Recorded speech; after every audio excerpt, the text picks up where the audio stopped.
And this is part of a segment called Can French People Really Be Honest About This Shit? Or Who Can Be More Honest About This? In university, I had a professor that was talking about that had a course on slavery and had a course mainly on the Atlantic Ocean. And when I proposed to study these things like the Haitian Revolution and the political aspects of empire in the Caribbean, the state control, how the state operated in an empire in the colonies. She refused to let me do that project for whatever reason. The reason given was that everyone in the class should do the same kind of thing, and basically it was a non-reason. And so I asked myself, after today, this evening, doing a bit of research into a question on the culpability of Napoleon Bonaparte in atrocities committed in Haiti in this period, 1763 to 1803, especially 1802 to 3, when Napoleon tried to disarm, officially, he tried to disarm the Haitians, and sort of unofficially, we know from a letter, he tried to reinstate slavery. And reinstate it in the colonies, especially in Haiti. In all the colonies of France, because France at that time was under a sort of special regime where special laws existed under under the new constitution, which made it possible for France to have in France different laws than in the colonies, and for the colonies to have this.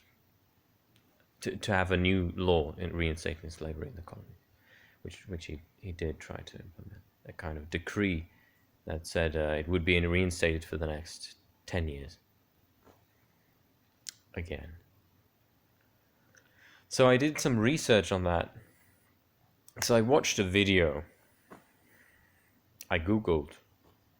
I put in the search bar on YouTube whether there was discussion of the gas chambers, basically, that Napoleon, in his advance,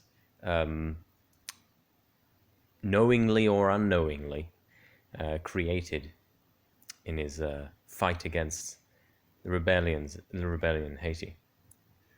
In that video, the only video that came up in French on that topic that I could find in the search list was a video trying to debunk a New York Times article that claimed simply that fact. I don't know the whole article, what it was about, but it simply was basically about that fact, that there were sort of gas chambers. And the video by this French guy was about debunking the article somehow. And he was explaining how this is a fact that was manufactured in 2005 in a book called The Crimes of Napoleon or something like that by Ribes. Ribes is the surname of this historian polemicist who wrote that book against Napoleon, trying to basically say Napoleon is about as bad as Hitler. Or not exactly, but Napoleon created these atrocities, and he should be seen in a similar light to someone like Hitler, using similar methods as well, like with the gas chambers especially. And so what he linked below the video was an article in I think it's called Napoleon.org or something like that, a website that is sort of a hagiography of Napoleon, but tries to invite serious research on Napoleon and is really an official website of Napoleon, but at the same time, yeah, it's trying to uphold this memory and this myth of this leader. And the article in that is written by a serious historian, but it basically goes around the question of whether those gas chambers existed and how, who is responsible for them, how it came to that. It basically just tries to debunk the book and just say this book is manufacturé en toutes pièces. So it's kind of it's manufactured. It's just based on nothing. That's what the title of the review of that book is saying. And that guy from the video who read that article got away from reading that article with the idea, with the imagining that there's no such thing as these execution methods. And Napoleon is this great guy, and then he took out a book that was published about Napoleon and how Napoleon still can tell us so much today, and something like that. And I didn't know. I was kind of disconcerted. Is this true? What the hell is up with this? So I have this book by Bernard Gannot. So I knew there was this researcher. This is a 2017 book published in Vendémiaire. La Révolution des Esclaves, Haïti 1763-1803. And so I tried to search for, because it's really difficult for French history books to really find directly what you want to find, because there's no index. There's also no real bibliography. There are endnotes instead of a bibliography, like endnotes where you have all the the name of the author, all the information that would be normally in a bibliography. So it also makes it difficult to see what kind of books he's referencing at first glance, right? Alphabetically and so on. So I didn't find directly that mention. So I went to Google an article that he might have read reviewing the book that the guy mentioned in the video. And in that article, I did actually find, he did review, he kind of did an analytical article where he took into account this book. He didn't really review it, but he said, this is what this guy wrote, and I have to kind of explain what he means, and these other historians have responded negatively to it, except for like two historians that apparently were very trying to be factual about it. And basically in that article, Bernard Gannot, I think he's a sort of Marxist, but it doesn't matter for this really at the moment. In that article, he takes out the citation from this guy, and he adds another one from another book that maybe isn't even in that guy's book. And he says, he cites these two independent witness testimonies as describing a similar thing, well, the same thing, essentially, describing how men and women were put into sort of boats that were, on these boats, you had the disinfectant material to kind of how do you say? It's not really disinfect. It's trying to rid the boat of rats, and that material contains sulfur, and so they could use this this kind of thing to gas these people to death in the boats, put them in the boats inside of the chambers and gas them to death. So this happened they asphyxiated to death because of a sulfur gas.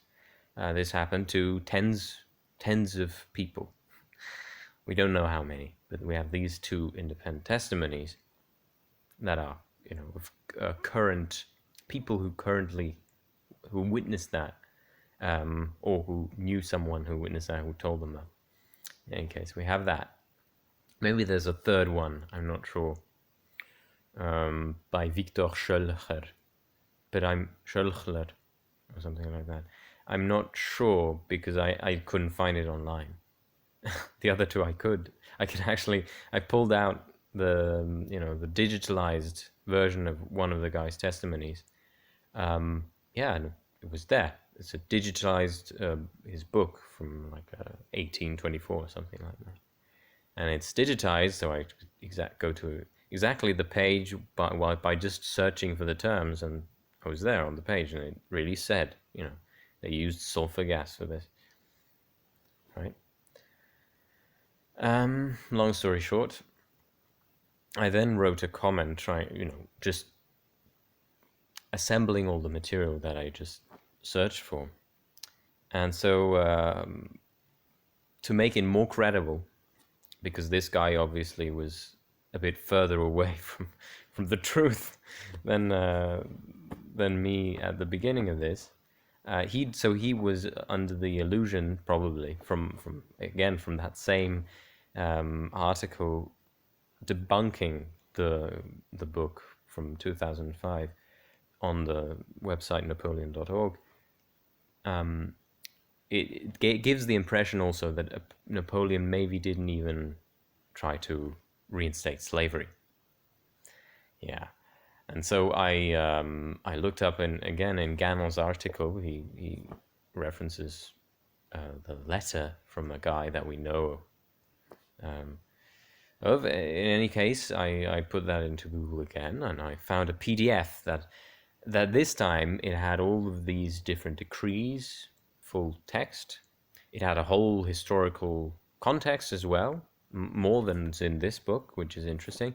Plus, everything Napoleon has said about slavery, and also, racial stuff, which was interesting, like quotes from different sources about what Napoleon has said, plus obviously his official writings.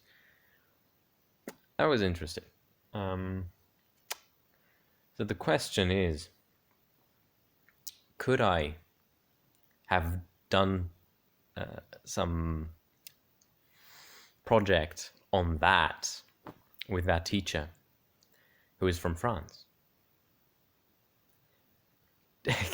Could I have really dealt with these issues honestly? It's a question I ask myself, not just for the French, but also for the English, right? Could I really do this in a university program and study Edmund Burke, not from his this, the idea we sometimes have of him as being sort of a defender of liberty, and plus also decrying the cruelty of slavery, which he certainly does in certain books, to actually analyze his real link to slavery, his his own profit making through the slave trade, and so on. Could I really do and deal with what the empire was back then? And by the way, all these books, plus another one that I wanted to read, which was important, I think it's called Wealth, Money, something, and Desire, something like that, which is a book that edits a diary by a plantation manager, a master of slaves, who a Jamaican. And in that, in that diary, apparently it directly says in the description that very, very explicit. That's the way it's said in the description, literally explicit passages about sexuality and about how slaves were used as sexual objects, how they would just, sexually exploit and so on. That book as well, I found on my own. I found all of these books on my own, and university did nothing to introduce me to these books and to these topics, frankly, to sexual slavery and the issues of that during colonization. In my video in French, unfortunately, just in French right now, on where I did original research, more or less, I think, original research on the topic of indigenous slavery in the New World, the whole time scale, but specifically the problem of how slavery relates to genocide, how slavery relates to is kind of at the forefront of the depletion of population on different fronts, on different levels. In that video, I also look at one aspect, and I also sort of explain the sexual slavery aspect, which is not something I came up with myself, but it's also not, what I'm trying to point out is also not something that was really talked about in the course, that was really introduced or anything. I was the only one for the whole semester that I mentioned sexual slavery at all in the context of the seminar, of the seminars, I should say. I followed two of them. And in that, after that presentation, I also, and after another incident,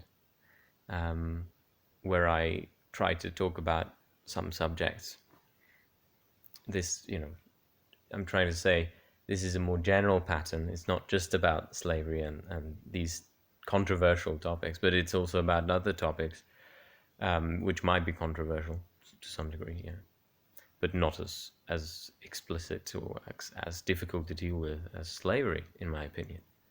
But with these topics, the response I get sometimes is a sort of silence, a sort of uninterest, disinterest, I mean, in these topics. And the reaction is, maybe I could describe it as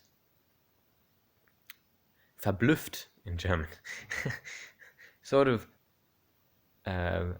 dumbstruck, and not really engaging further and seeking further answers to these problems.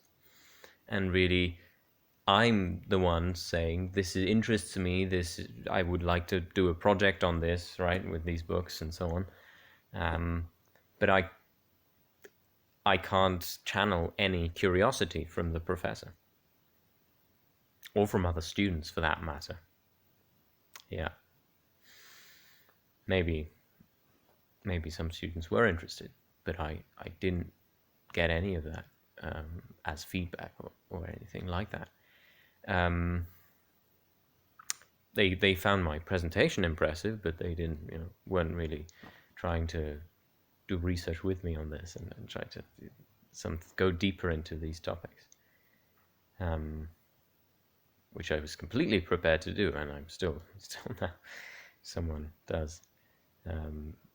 And I've been doing some of this research with a friend from Jamaica, and yeah, I mean, really, I've learned much more in that process than at university in that subject. Yeah.